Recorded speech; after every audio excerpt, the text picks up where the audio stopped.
Lecture 4 के folder पे right click करो और उसको ओपन विथ कोड करो।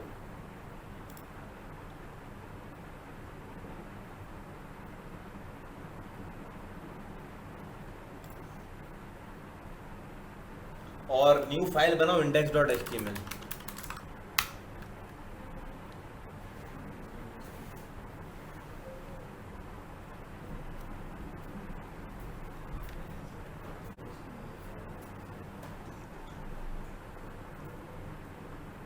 उसके बाद यहाँ बॉयलर प्लेट डालो इस तरह से।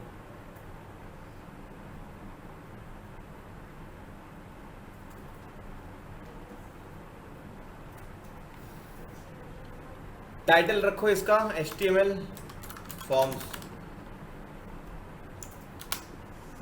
और इसको अपने अपने पास राइट क्लिक करके ओपन विद लाइव सर्वर भी कर लो।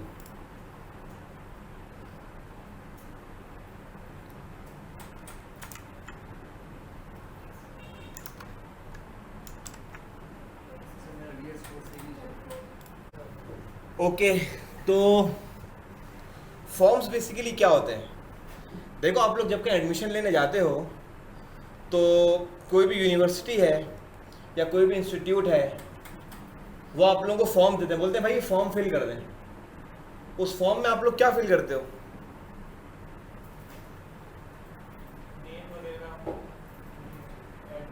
यानी कि आप लोग अपना डेटा देते हो ना।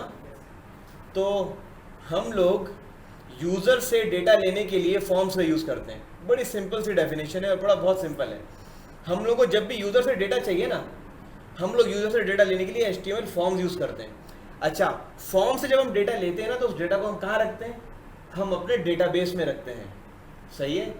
फॉर्म का डेटा फैच होके जाता है बैक एंड प्रोग्रामिंग लैंग्वेज के पास। Back end programming language, Leena आप अभी लिखो मत, मेरी रिकॉर्डिंग आपके पास होगी ना, उसे देख के नोट्स बनाना। अभी फिर से फोकस करो मैं क्या कह रहा हूँ। फॉर्म से डेटा आता है, फॉर्म से डेटा उठ के जाता है बैक एंड प्रोग्रामिंग लैंग्वेज के पास, वो उसको उठा के डेटाबेस में फेंक देती है। सही है। और हमें पॉजिटिव रिस्पांस दे देती है कि भाई डेटा डल चुका है आपका डेटाबेस में। तो फॉर्म का हम यूज़ क्यों करते हैं? जब हमें यूज़र से डेटा लेना हो। ओके, तो मैंने इसकी कुछ चीज़ें नोट डाउन करके रखी हैं ताकि लेक्चर हमारा एक फ्लो में चल रहा हो। सबसे पहले मैं क्या करता हूँ, मैं एक डिव बनाता हूँ और इसी क्लास में रख रहा हूँ फॉर एग्जांपल माय फॉर्म। सही है। और इसके अंदर मैं फॉर्म बना लेता हूँ। सही है। और फॉर्म के अंदर दो चीज़ें होती हैं। मैं एक और डिव बना रहा हूँ और इसको मैं आईडी दे रहा हूँ फॉर्म ग्रुप। फॉर्म ग्रुप में क्यों कह रहा हूँ? क्योंकि मैं इसमें लेबल भी रखूँगा और मैं इसमें फील्ड भी रखूँगा। For example input type text. सही है। देखना ब्राउज़र पे क्या आता है हमारे पास।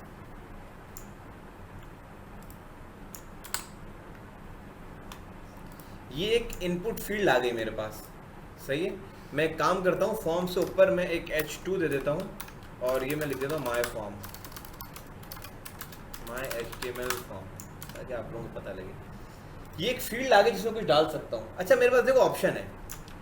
एक ऑप्शन ये है कि मैं यहाँ लिखूँ, फॉर एग्जाम्पल मैं कह रहा हूँ, मैं ले रहा हूँ यूज़र नेम। यूज़र नेम यहाँ मैं यूज़र से ले सकता हूँ। यहाँ तक आप लोग ज़रा बनाओ। अच्छा देखो, मेरी बात सुनो। अभी मेरे ब्राउज़र को नहीं पता कि ये मैंने किसके लिए लिखा हुआ है। देखो, मैं यहाँ इस पर क्लिक करूँगा, मेरे इनपुट में कोई कर्सर इस तरह से नहीं आ रहा। मैं इस पर क्लिक कर रहा हूँ, इनपुट में कोई कर्सर नहीं आ रहा। सारी प्लीज़ अपनी नज़रें वहाँ रखो। अलीना, नज़रें अपनी प्लीज़ LED पे रखें। ओके, देखो, क्योंकि ब्राउज़र को पता ही नहीं यूज़र नेम किसके लिए रखा है। ब्राउज़र तो कह रहा है इसने टेक्स्ट लिखा हुआ है नॉर्मल सा और आगे इनपुट डाला हुआ है। अब लेबल का क्या फ़ायदा होता है? देखो, लेबल का ये फ़ायदा होता है भाई कि लेबल में मैं लिखता हूँ कि लेबल में एक एट्रीब्यूट होता है फॉर। एक लेबल किसी एक इनपुट फील्ड के लिए होगा, राइट? तो मैं इसको यूज़र नेम को यहाँ से मिटा रहा हूँ। फॉर में मैं लिख रहा हूँ, मैं इस इनपुट को एक आईडी दे रहा हूँ। आईडी इज इक्वल्स टू, मैंने कहा यूज़र नेम, मिसाल के तौर पे। सही है। और यही यहाँ मैंने लिख दिया। मैंने बोला this label is for this, और यहाँ मैंने आईडी इसको ये दी हुई है, तो इसने इस लेबल को इससे कनेक्ट कर दिया और लेबल मैंने यहाँ लिख दिया यूज़र नेम। मैंने सेव किया इसको। देखो, आउटपुट वैसा ही दिख रहा है ना तुम लोगों को। लेकिन अब जब मैं यूजर नेम पे क्लिक करूंगा ना, तुम देखना मेरा कर्सर ये इसमें आ जाएगा। देखा आप लोगों ने? तो फायदा क्या हुआ इसका? इसका फायदा क्या हुआ? रिफ्रेश करता हूं, जब मैंने यूजर नेम पे क्लिक किया कर्सर मेरा वहां आ गया। अब ब्राउजर को समझ में आ गया कि भाई ये जो है ना, ये लेबल है इस इनपुट का, सही है, तो इसलिए मैं लेबल का यूज करूंगा।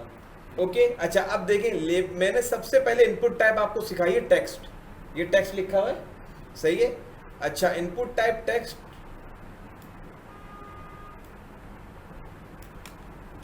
इनपुट टाइप टेक्स्ट क्या होते हैं? जब मुझे यूजर से उसका नाम लेना है, फॉर एग्जांपल मुझे यूजर से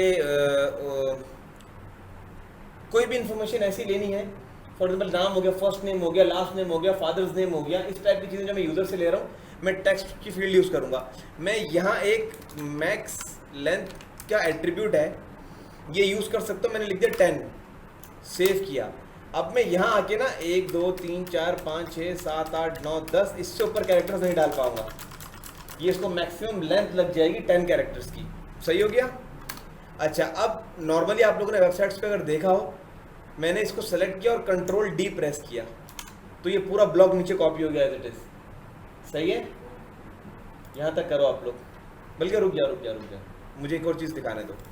अब मैंने एक इनपुट फील्ड बना रहा हूँ, इसका टाइप मैंने रख दिया पासवर्ड, सही है। मैक्स लेंथ बल 10 रहने देता हूँ। यहाँ भी मैंने कर दिया पासवर्ड, यानी कि इसको आईडी भी मैंने पासवर्ड की दे दी और ऊपर लेबल को मैंने बता दिया कि this label is for password, this label is for this ID, और मैंने यहाँ लग दिया पासवर्ड। मैंने कंट्रोल एस किया, देखो मेरे पास नीचे एक फील्ड और आ गई, सही है। खूबसूरती देने के लिए मैं इन दोनों डिव्स के, ये जहाँ ये डिव क्लोज हुआ है मूवीज, ये और जहाँ मूवीज वहाँ नजर रखो, जहाँ ये डिव क्लोज हुआ है और जहाँ ये नया डिव ओपन हो रहा है, इसके बीच में मैंने एक BR टैग दे दिया, कंट्रोल एस किया, थोड़ी स्पेस आ गई बीच में, सही है। अदरवाइज वो एक न्यू स्पेस नहीं डाल रहा था। पासवर्ड देखो, जब मैं टाइप करूँ देखो पासवर्ड ऐसा होता है, ऐसा होता है पासवर्ड। जब हम लोग टाइप करते हैं तो जो आप लोगों को वेबसाइट पे दिख रहा होता है, फॉर एग्जाम्पल मैं facebook.com पे जाऊँगा, पासवर्ड डालूंगा, असल में ये पीछे ये हुआ होता है, सही है। तो ये पासवर्ड फील्ड है, एक और डिव ग्रुप है, आप लोग यार प्लीज़ इसको जो है ना, इसको बनाएं। चलें जी,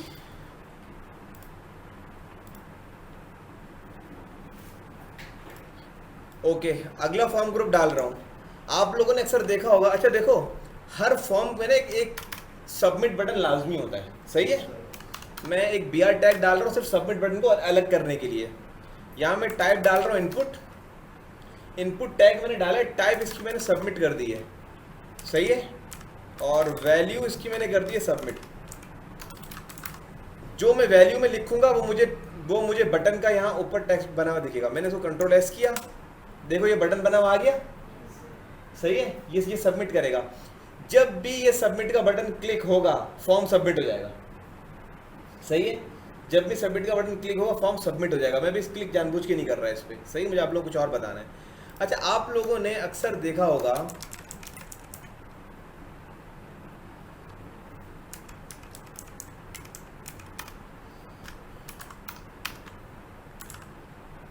डिव डाल रहा हूं मैं again form group,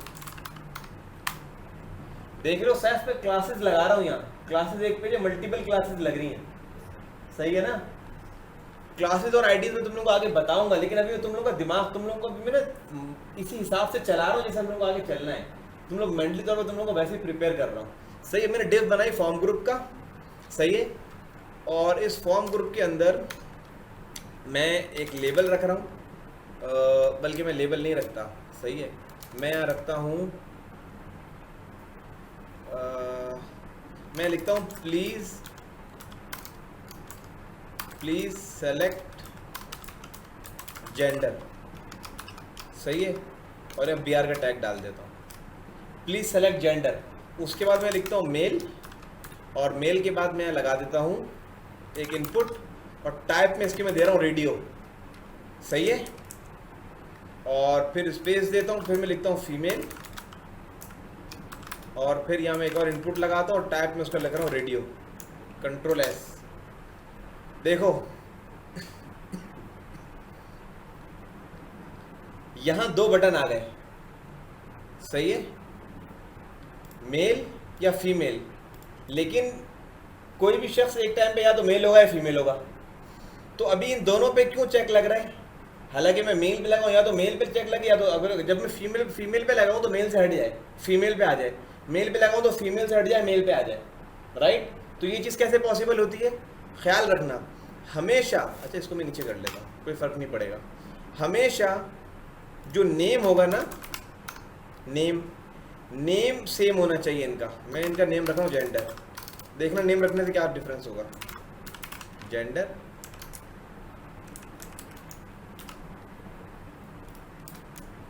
gender save किया मैंने। अब या तो मेल पे चेक लगेगा या फीमेल पे लगेगा, दोनों में से किसी एक टाइम पे लगेगा। देख रहे हो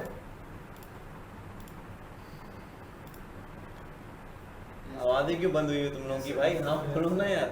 सही है, तो इससे क्या है? हाँ अब्दुल्ला, सही है ना? दोनों में से एक पे चेक लग रहा है। ओके, ये हो गया। अब मैं आप लोगों को एक चीज़ और बता देता हूँ। चलें, कोई भी इनपुट फील्ड जब आप डालोगे, इसे लिख लो, इसे लिखने से मुराद रिकॉर्डिंग तो हो रही है। कोई भी इनपुट फील्ड डालोगे, हर इनपुट फील्ड में सबसे पहला एट्रीब्यूट आप लोग नेम का रखोगे। क्यों?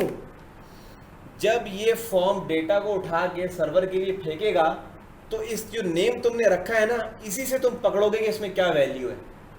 सही है, मैं इसे कॉपी कर रहा हूँ, नेम को कॉपी किया मैंने, यहाँ इनपुट में होगा, ये याद रखना, लेबल में नहीं होगा, ख्याल रखना। सही है, और पासवर्ड को मैंने, पासवर्ड है इसका, नेम पासवर्ड है। नेम यूनिक होगा, सेम नेम नहीं हो सकते। सही है, पासवर्ड है। और इसमें प्लीज़ सेलेक्ट मेल, इसको भी मैंने नेम दिया जेंडर। तो जिस पे भी चेक होगा वो उठा के उसकी वैल्यू डाल देगा। अच्छा, जहाँ इनपुट है मेरे पास, मैंने मेल लिखा है, यहाँ मैं एक और एट्रीब्यूट लूँगा वैल्यू, इसमें आएगा मेल, यहाँ वैल्यू आएगी, और इसमें आएगा फीमेल।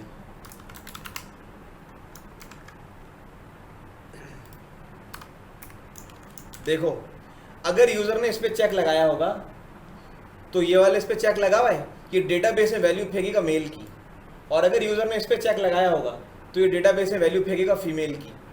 डेटाबेस में फॉर्म से कैसे डेटा जाएगा ये हम लोग आगे करेंगे, अपनी जब PHP हम पढ़ रहे हो तब करेंगे। अभी कॉन्सेप्ट तुम लोगों को दे रहा हूँ, HTML की चीज़ें समझा रहा हूँ, HTML फॉर्म्स की बेसिक्स को समझो। सही है, तो क्या सीखा तुम लोगों ने कि भाई हर इनपुट फील्ड का नाम होगा ज़रूर, क्योंकि उसी से मुझे उठ के वहाँ डेटा उठाऊँगा मैं। उसके अलावा मैं जो मेरा सेल्फ क्लोजिंग है, फॉर एग्जांपल ये रहा इनपुट। सही है, ये इनपुट है जिसका टाइप रेडियो है, मुझे इसको वैल्यू देनी है कि अगर इस पर चेक लगा होगा तो क्या वैल्यू जाएगी। अच्छा, इनपुट टाइप टेक्स्ट जो है, इसमें मैंने वैल्यू नहीं दी हुई। क्यों नहीं दी हुई? इसलिए नहीं दी हुई कि इसकी वैल्यू वो होगी जो यूज़र यहाँ डालेगा। सही है जी, जो यहाँ डालेगा ना वो डेटाबेस में वैल्यू, यानी कि उसकी उस वेरिएबल के नेम की वैल्यू वो डेटाबेस में उठ के जा रही होगी। सही है, इसलिए नहीं दी हुई। और मैं एहतियातन हम लोग करते हैं कि वैल्यू भी दे देते हैं सबमिट, ताकि हमें यहाँ ये नज़र आए। अब यही वैल्यू जो होगी जो डेटाबेस से मुझे आएगी। अभी इस चीज़ में कंफ्यूज नहीं होगा, डेटाबेस कैसे बनेगा, क्या आती है, कैसे आती है, सब लोग हम लोग आहिस्ता आहिस्ता कर लेंगे। फिलहाल यहाँ और करो जो मैं समझा रहा हूँ। सही है, तो अभी तुम लोग ये वाला ब्लॉक करो, ये वाला ब्लॉक करो। डॉक्यूमेंट सबमिटेड और चेकबॉक्स होते हैं, राइट? मैं यहाँ लिख रहा हूँ CNIC, और मैं लिख रहा हूँ यहाँ फॉर एग्जांपल बी फॉर्म, यानी बे फॉर्म, आपको पता नहीं क्या होता है ये। और फॉर एग्जांपल मैं कह रहा हूँ certificate, right? Input type radio में मैंने दे दिया आपको, इसकी जगह मैंने लिख दिया चेकबॉक्स। सही है, और इन तीनों को मैंने चेकबॉक्स कर दिया। मैंने कहा चेकबॉक्स है भाई, चेकबॉक्स को नेम की ज़रूरत नहीं, चेकबॉक्स जिस पे चेक लगा हुआ है, ओके नेम जाएगा। इसका नेम हो गया CNIC, इसका नेम हो गया बी फॉर्म। देखो मैं नेम रखते हुए स्पेस नहीं दे रहा हूँ बच्चों, सर्टिफिकेट। सही है, और वैल्यू भी इसकी सर्टिफिकेट रहेगी। इसकी वैल्यू जो मैं नेम रख रहा हूँ, सॉरी नहीं, हाँ इसकी वैल्यू ये पहुँचाओ और CNIC। सही हो गया। अच्छा, मैं सेव करता हूँ इसको, तो देखो यहाँ ये मेरे पास चेकबॉक्स आ गए। सही है, CNIC जमा करा दिया, चेक लगा दिया, बे फॉर्म जमा करा दिया, चेक लगा दिया, सर्टिफिकेट जमा करा दिया, चेक लगा दिया। जो जमा नहीं हुआ उसमें चेक हटा दिया। अब जो ये सारा डेटा उठा के ये इनकी बेसिस पे फेंकेगा। अच्छा अब मैं पेज को रिफ्रेश करता हूँ तो देखो किसी में कुछ चेक वेक नहीं लगा हुआ। मैं चाहता हूँ कि जब भी पेज रिफ्रेश हो मेल पे ऑटोमेटिकली चेक लगा हुआ हो। सही है, तो जो मेल है ना, यहाँ मैं एक प्रॉपर्टी इसकी डाल दूंगा चेक, कंट्रोल एस। अब जब भी यूज़र मेरे इस पेज पे आएगा ऑटोमेटिकली मेल पे चेक लगा हुआ होगा। मैं चाहूँ तो उसको फीमेल पे ले आ सकता हूँ। इसी तरह मैं चाहता हूँ कि जब भी यूज़र इस पेज पे आए CNIC पे चेक लगा हुआ हो। सही है, तो CNIC के आगे मैं लिख रहा हूँ चेक। देखो अब जब भी यूज़र इस पेज पे आएगा ये दो काम लाजमी हुए हुए होंगे। सही हो गया। अच्छा ये याद रखना हमेशा कि देखो एट्रीब्यूट जो है ना HTML में दो टाइप के हैं। एक तो मैं एट्रीब्यूट का नाम देता हूँ और फिर उसकी वैल्यू देता हूँ। एक मैं खाली एट्रीब्यूट लिख देता हूँ, इसमें नाम भी है और यही इसकी वैल्यू भी है। सही है। अब जैसे मिसाल के तौर पे एक चीज़ और आप लोगों को हाथ के हाथ बता देता हूँ। मैं चाहता हूँ कि फॉर्म सबमिट ना हो जब तक यूज़र नेम ना इंटर किया हो उसने और पासवर्ड भी ना इंटर किया हो। तो मैं जो मेरी इनपुट फील्ड है यूज़र नेम की, मैं इसका लिख दूंगा रिक्वायर्ड। जो ये वाले इस टाइप के एट्रीब्यूट्स होते हैं ना, इन्हें हम सबसे एंड में देते हैं। सही है।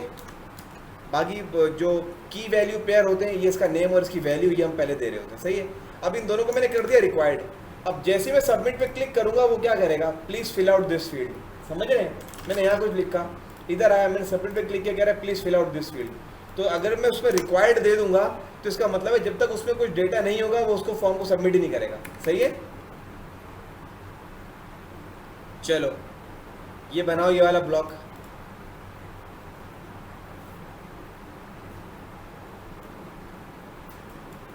ये वाला ब्लॉक बनाओ चेक बॉक्सेस का। हमारे पास बाय डिफ़ॉल्ट और फील्ड्स भी हैं। सही है। मैंने br टैग डाला, डॉट मैंने div डाल रहा हूँ जिसकी मैं क्लास दे रहा हूँ फॉर्म ग्रुप। इसके अंदर मैं लेबल लिख रहा हूँ और लेबल में सर्च, और लेबल में मैं लिख रहा हूँ सर्च और इनपुट टाइप दे रहा हूँ, टाइप होगी सर्च। सही है। और क्योंकि मैंने लेबल लगाया तो इसको मैं ऑब्वियसली आईडी भी दूंगा सर्च की। सही है, कंट्रोल एस। तो देखो सर्च आ गया। सही, मैं कुछ भी लिखता हूँ। देखो सर्च बॉक्स का फ़ायदा क्या है, HTML में पीछे की डिज़ाइन इस तरह से हुआ है कि मैं कुछ सर्च करूँगा। देखो मैंने कुछ लिखा, देखो जिस तरह गूगल में आता है ना साइड बना हुआ, देखो क्रॉस बना हुआ है, मैं क्रॉस पे क्लिक करूँगा सब कुछ मिट गया। सही है। तो ये सर्च बॉक्स है हमारे पास। सही है। इसके अलावा चले मैं ऊपर आ जाता हूँ यूज़र नेम के नीचे, यहाँ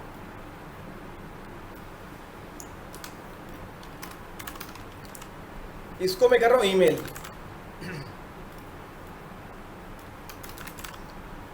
जो चीज़ मैं लेबल के बीच में कंटेंट लिख रहा हूँ ना, ये तो मैं कैप्स लॉक लिख सकता हूँ, लेकिन जब मैं किसी एट्रीब्यूट को वैल्यू असाइन कर रहा हूँ ना, तो मैं बीच में स्पेस यूज़ नहीं करूँगा। सही है। बीच में स्पेस में यूज़ नहीं करूँगा। फॉर एग्जाम्पल यहाँ देखो यूज़र और नेम के बीच में मैंने स्पेस दिया हुआ है, लेकिन जब मैंने उसकी आईडी मेंशन कर रहा हूँ तो मैं यहाँ स्पेस नहीं दे रहा हूँ। सही है। स्पेस की जगह आप हाइफन ज़रूर दे सकते हो, लेकिन आप स्पेस नहीं दोगे, ये आपकी डिस्क्रिप्शन पर है। सही हो गया। कुछ प्रोग्रामिंग स्टाइल्स होते हैं, वो मैं आप लोगों को जब प्रोग्रामिंग लैंग्वेज जावास्क्रिप्ट स्टार्ट करेंगे इंशाल्लाह तो मैं आपको बताऊंगा। स्नैक केस क्या होता है, कबाब केस क्या होता है, पास्कल केस क्या होता है, इस तरह की चीज़ें। तो उसमें हम लोग प्रोग्रामिंग की जो है वो इंशाल्लाह ताला सीखेंगे। उसमें आप लोगों को इनके नेम्स को भी मैं बताऊँगा किस तरह से लिखना है। राइट। लेकिन फ़िलहाल जितना बता रहा हूँ इसको हम लेके चलते हैं। ओके, तो नेम था, नेम के बाद मैंने ईमेल लिखा। इनपुट में नेम डेफिनेटली ईमेल है तो ईमेल ही दूंगा। आईडी इसको मैं ईमेल ही दे रहा हूँ क्योंकि मैं इसका लेबल फॉर्म में ईमेल ले रहा हूँ। टाइप टेक्स्ट टाइप में मैं इसकी ईमेल करूँगा। सेव किया मैंने इसको। अच्छा ईमेल मैंने लेंथ हटा देता हूँ। सही। और ईमेल मेरी रिक्वायर्ड फील्ड ही है। सेव किया मैंने इसको, देखिए ईमेल आ गया मेरे पास यहाँ। सही। अब जैसे ही मैंने ईमेल पाया ना ऑटोमेटिकली इसने उठा के पीछे दे दिया, बोला ईमेल पे ये बाय डिफॉल्ट पीछे ईमेल पड़ा हुआ है, ये डाल दो। मैंने कहा नहीं। अच्छा देखो अगर मैं लिखता हूँ for example just Waqas gmail.com, Waqas लिखा और gmail.com लिखा, मैं फॉर्म को सबमिट करता हूँ तो पहले तो उसने बोला भाई इस फील्ड को फिल करो। मैंने फिल किया, मैं क्या मैंने सबमिट पे क्लिक किया, कह रहा है please include an @ in the email address. अब उसको पता लग गया कि यार जो ये इनपुट फील्ड है ना मेरी, ये ईमेल एड्रेस की, इसका टाइप ईमेल है और इसमें @ तो लाजमी आता ही आता है मेरे ईमेल में, राइट। ओके, ईमेल देख लिया हमने, सर्च देख लिया हमने, ईमेल देख लिया, सर्च देख लिया। अच्छा, मैक्स लेंथ का कॉन्सेप्ट हम लोगों ने देख लिया। टेक्स्ट एरिया भी आपको कराता हूँ, ऑप्शन मल्टीपल और सिंगल भी करा देता हूँ, सही है। लेकिन पहले प्लेस होल्डर बता देता हूँ। देखो, एक चीज़ होती है प्लेस होल्डर, एक एट्रीब्यूट है, सही है। प्लेस होल्डर से मुराद ये, फॉर एग्जाम्पल देखो यहाँ इनपुट टाइप है टेक्स्ट मेरे पास, सही है।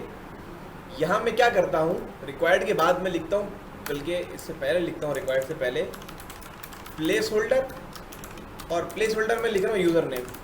यहाँ लिख रहा हूँ please enter the user name, save करता हूँ। तो देखो हल्के से लाइट से टेक्स्ट में लिखा हुआ नजर आ रहा है तुमको, please enter the user name. मैं क्लिक करूँगा, कुछ लिखना शुरू करूँगा, गायब हो जाएगा। तो इसे प्लेस होल्डर कहते हैं, सही है। ईमेल में लिख लेता हूँ please enter email, placeholder, please enter email address या email, please enter email, save किया। देखो प्लीज़ एंटर ईमेल लिखा आ गया, सही है। तो ये जस्ट यूज़र को बताने के लिए होता है कि यार ये कर लो, अब यहाँ ये कर लो, ये कहलाते हैं प्लेस होल्डर, सही है। प्लेस होल्डर का कॉन्सेप्ट हो गया। अब जल्दी से ये चेंज करो तुम लोग। सबसे पहले सर्च डालो,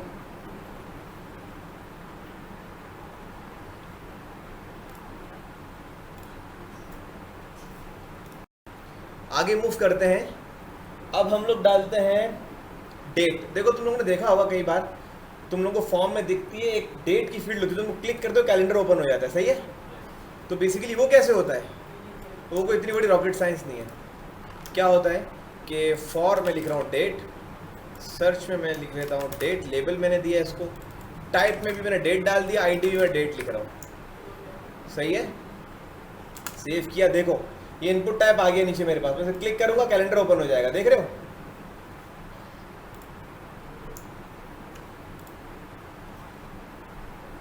अलीना अपनी नजरें एलईडी पे, मुइज बिल्कुल सामने फोकस रहना। अलीना आप बताओ मैंने क्या कहा है। मैंने जो ये डाला ही देखा तुमने, डेट डाली, तो कितनी गलत बात है ना।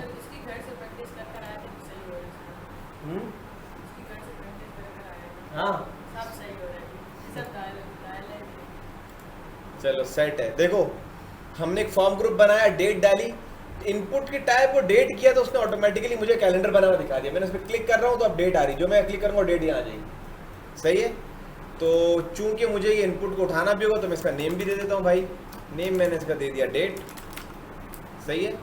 और इसको तो मैंने नेम ही नहीं दिया था, मैं अभी भी नेम दूंगा इसको सर्च, क्योंकि नेम नहीं होगा तो डेटाबेस में उठाऊंगा मैं कैसे इसको, सही है। इनपुट टाइप डेट समझ में आई है।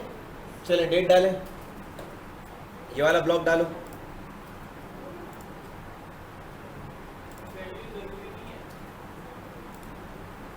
तुम लोगों ने अक्सर वेबसाइट पे देखा होगा कुछ टेक्स्ट एरिया डालने जैसा दिया हुआ होता है। हमारे पास एक टैग है टेक्स्ट एरिया, सही है। इस टेक्स्ट एरिया की जो लेंथ और विड्थ है, विड्थ हम लोग देते हैं नंबर ऑफ कॉलम्स कितने होने चाहिए, लेंथ हम लोग देते हैं नंबर ऑफ रोज कितनी होनी चाहिए, राइट। आईडी देनी तो दो, वरना रहने दो। आईडी देंगे हम लोग क्योंकि हम यहाँ लिख रहे हैं टेक्स्ट फॉर, तो आईडी हम टेक्स्ट दे देते हैं इसको टेक्स्ट। और name is equals to, name क्या है इसका, डेफिनेटली मैं टेक्स्ट ही लिख रहा हूँ। और टेक्स्ट एरिया के अंदर मैं कुछ भी नहीं लिख रहा, सिंपल है। मैंने कंट्रोल एस किया, देखो टेक्स्ट एरिया आ गया, देख रहे हो। यहाँ मैं लिख रहा हूँ मैसेज,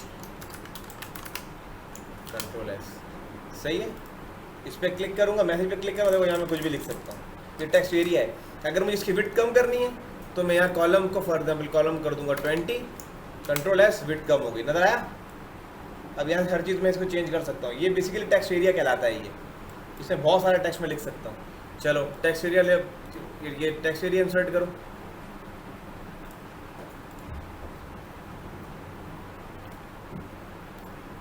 ओके, टेक्स्ट एरिया हो गया हमारा।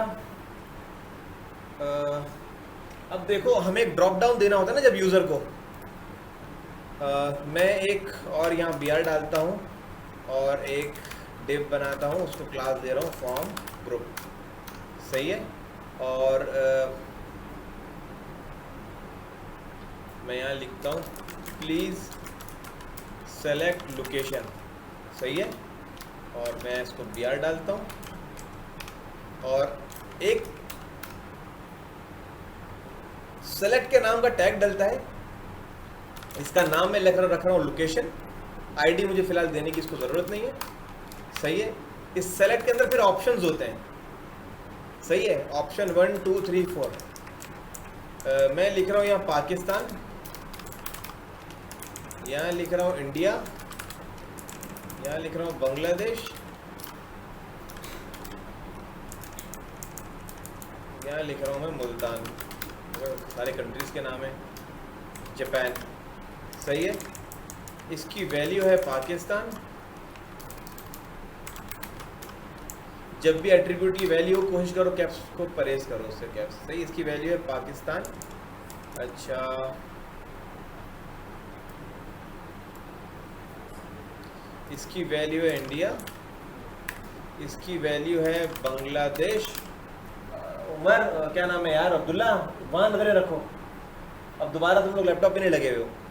इसकी वैल्यू है बांग्लादेश और इसकी वैल्यू है जापान। Control S. देखो ये मेरे पास एक ड्रॉप डाउन आ गया नीचे, देख रहे हो? ये ड्रॉप डाउन से जो डलते हैं ना भाई, वो इस तरह से डले हुए होते हैं। मैं एक काम करता हूँ, नीचे ब्लैंक स्पेस डाल देता हूँ बहुत सारी।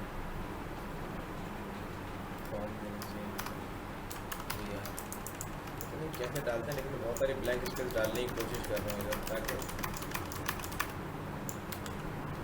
थोड़ा सा ऊपर आ जाए यार।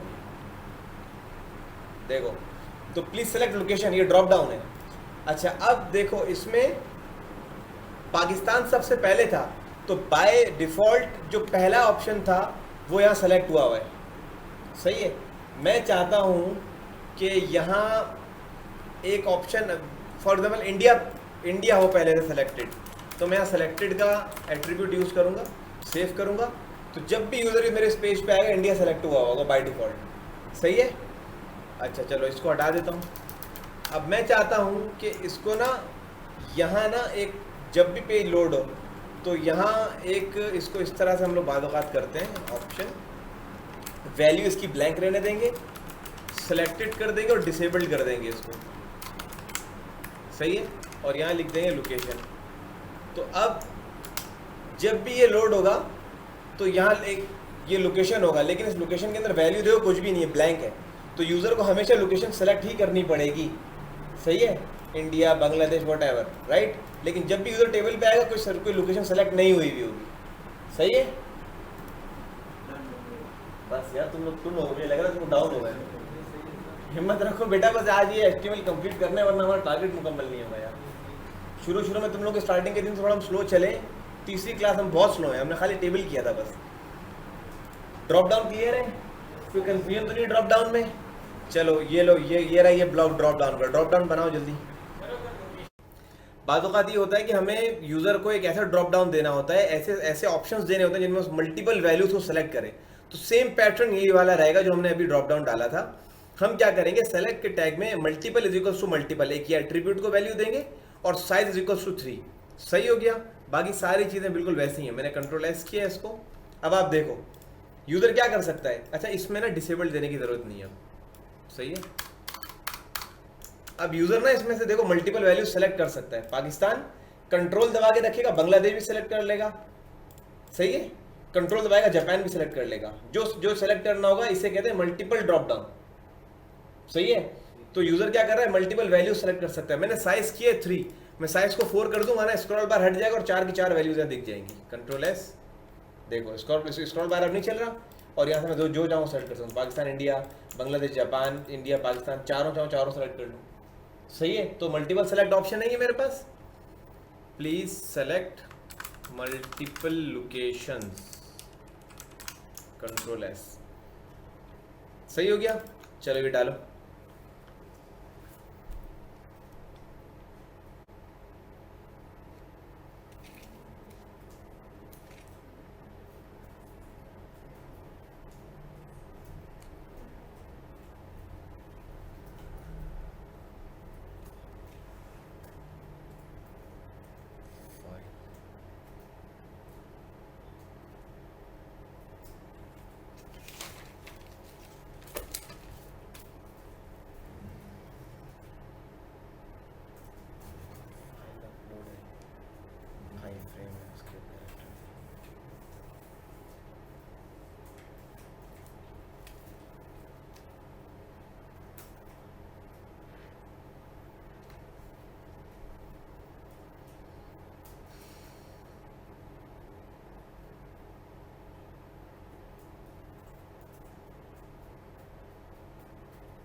तुल्ला हो गया, हानि हो गया, सैफ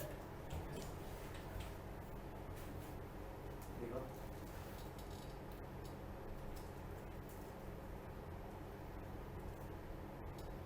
कंट्रोल दबा के दूसरे